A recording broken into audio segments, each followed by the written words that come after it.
May might must के साथ अगर हम बे का यूज करते हैं तो इसका क्या मीनिंग होता है, रहा होगा।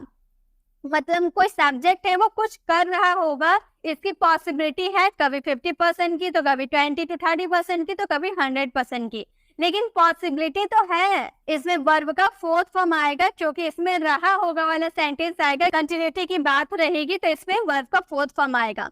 जैसे कि हमारा फोर्थ सेंटेंस है, वह आ रही होगी। हमारा सिंपल सा सेंटेंस है, वह आ रही होगी, तो हम इसके लिए बनाएंगे आ रही होगी यानी कि लड़की की बात कर रहे हैं, और आगे इसमें आ रहा है यानी कि वुड का यूज करेंगे, तो हम बोलेंगे she would, she would be use करेंगे, क्योंकि रहा होगा वाला सेंटेंस बोल रहा है ना, इसलिए वुड बी का यूज करेंगे। और कम आने के लिए कम, कम में आईएनजी यूज कर देंगे, कमिंग हो जाएगा। सी वुड बी कमिंग, वह आ रही होगी। लेकिन अगर हम बोले वो शायद आ रही होगी, यहाँ पर शायद की हम बात बोल दिए, तो शायद की बात बोले यानी कि हमारा सेंटेंस में 50% की पॉसिबिलिटी शो कर रहा, तो हम इस सेंटेंस को कैसे बनाएंगे, सी वुड बी की जगह आपको क्या यूज करना है, मे बी का यूज करना है, क्योंकि आपके सेंटेंस में जो पॉसिबिलिटी वो 50% की है।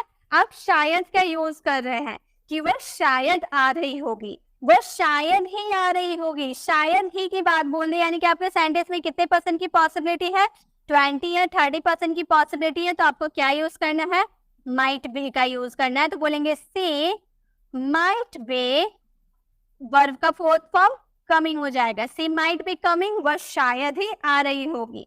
अगर आपके सेंटेंस में आपको पक्का दिखाना हो, वो पक्का आ रही होगी या फिर वो जरूर आ रही होगी, वो अवश्य आ रही होगी, यानी कि 100% की पॉसिबिलिटी है, तो हम इस सेंटेंस को बनाएंगे सी मस्ट बी। अगर पक्का, अवश्य, जरूर ऐसे वाले सेंटेंस आप बोलते हो तो इसमें मस्ट का यूज करना होता है, सी मस्ट बी कमिंग, वो पक्का आ रही होगी।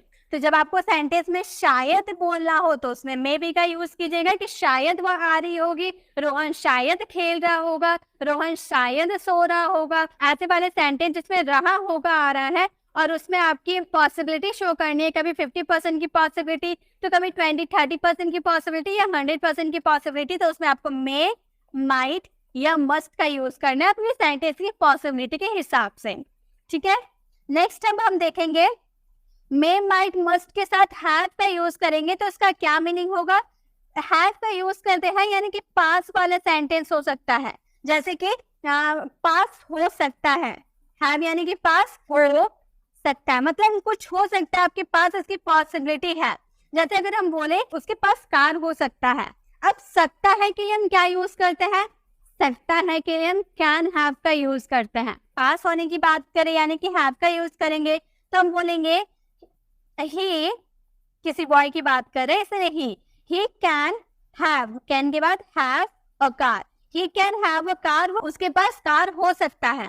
लेकिन अगर हम बोले उसके पास शायद कार हो सकता है, हमें पक्का यकीन नहीं है कि उसके पास कार है या नहीं, हमारी जो पॉसिबिलिटी है 50% की पॉसिबिलिटी है कि वो उसके पास शायद कार हो सकता है, तो इसके लिए हम सेंटेंस क्या बनाएंगे, ही, और शायद ही के, शायद के लिए मे हैव का यूज करना है, ही मे हैव अ कार। बाकी सेंटेंस आपका बिल्कुल सेम बनेगा, बस शायद के लिए आपको मे हैव का यूज करना है। अगर हम बोले उसके पास शायद ही कार हो सकता है, मुझे पता नहीं, शायद ही उसके पास कार हो सकता है, शायद ही यानी कि 20 या 30% की पॉसिबिलिटी, तो हमारा सेंटेंस क्या बनेगा, ही 20 या 30% की पॉसिबिलिटी के लिए हमें क्या यूज करना होता है, माइट हैव का यूज करेंगे और कार, तो हम बोलेंगे he might have a car, उसके पास शायद ही कार हो सकता है। अगर हम बोले उसके पास अवश्य कार हो सकता है, अवश्य की बात कर दिए यानी कि हमारे सेंटेंस में 100% की पॉसिबिलिटी शो कर रहा है, तो हम इस सेंटेंस को बनाएंगे ही, और जरूर, अवश्य, पक्का के लिए मस्ट हैव का यूज करेंगे और car, he must have a car, उसके पास अवश्य कार हो सकता है।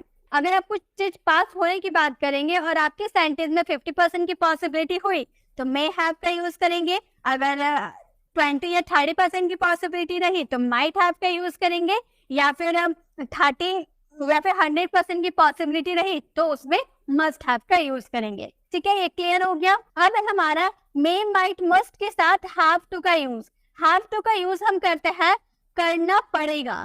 जब आपको कोई काम आप करना नहीं चाहते हो लेकिन आपको मजबूरी में वो काम करना पड़ेगा, इसके लिए हम क्या यूज करते हैं, हैव टू का यूज करते हैं किसी भी मॉडल वर्ब्स के साथ, ठीक है। जैसे कि हमारा फर्स्ट सेंटेंस है, हमें जाना पड़ेगा, हम जाना नहीं चाहते लेकिन हमें जाना पड़ेगा, तो गा गे आ रहा है, यानी कि इसमें क्या यूज होगा, विल हैव का यूज करना है। ये भी हमारा एक तरह से क्या है, मॉडल हेल्पिंग वर्ब है, will have to, will have के साथ टू का यूज करना है। जैसे कि अगर हमें बोलना हमें जाना पड़ेगा, तो हमें के लिए क्या यूज करेंगे, वी का यूज करेंगे। वी के साथ क्या यूज करना है, विल हैव टू का यूज करना है। इसमें शायद की हम बात नहीं बोल रहे, इसलिए विल हैव टू का यूज करेंगे। दैन इसमें वर्ब के फर्स्ट फॉर्म का यूज करेंगे, क्योंकि टू के बाद आपको वर्ब का फर्स्ट फॉर्म यूज करना होता है। तो टू के बाद आपका वर्ब का फर्स्ट फॉर्म लगेगा, जाने के क्या होती है, गो, गो का first form go. We will have to go, हमें जाना पड़ेगा। अगर हम बोले हमें शायद जाना पड़ेगा, शायद की बात हो रही है, यानी कि हमारे सेंटेंस में 50% की पॉसिबिलिटी है, तो ये हमारा सेंटेंस क्या बनेगा, वी और विल हैव टू को रिप्लेस करके यहाँ पर क्या यूज करेंगे, मे हैव टू का यूज करेंगे, may have to go. We may have to go, हमें जाना, हमें शायद जाना पड़ेगा।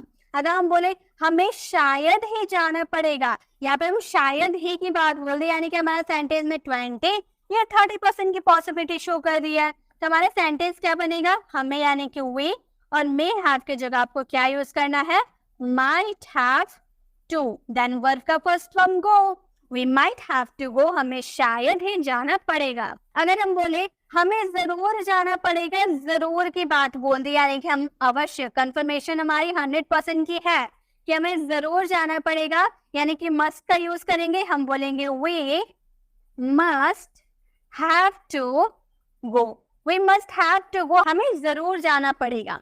तो जब आपको करना पड़ेगा वाला सेंटेंस आएगा, यानी कि उसमें हैव टू का यूज करेंगे। किसी भी मॉडल वर्ब के साथ हैव टू अगर आता है, यानी कि वो सेंटेंस में आपको कोई काम मजबूरी में करना पड़ेगा। हमें जाना पड़ेगा, we will have to go, हमें शायद जाना पड़ेगा, we may have to go, हमें शायद ही जाना पड़ेगा, we might have to go, हमें जरूर जाना पड़ेगा, we must have to go.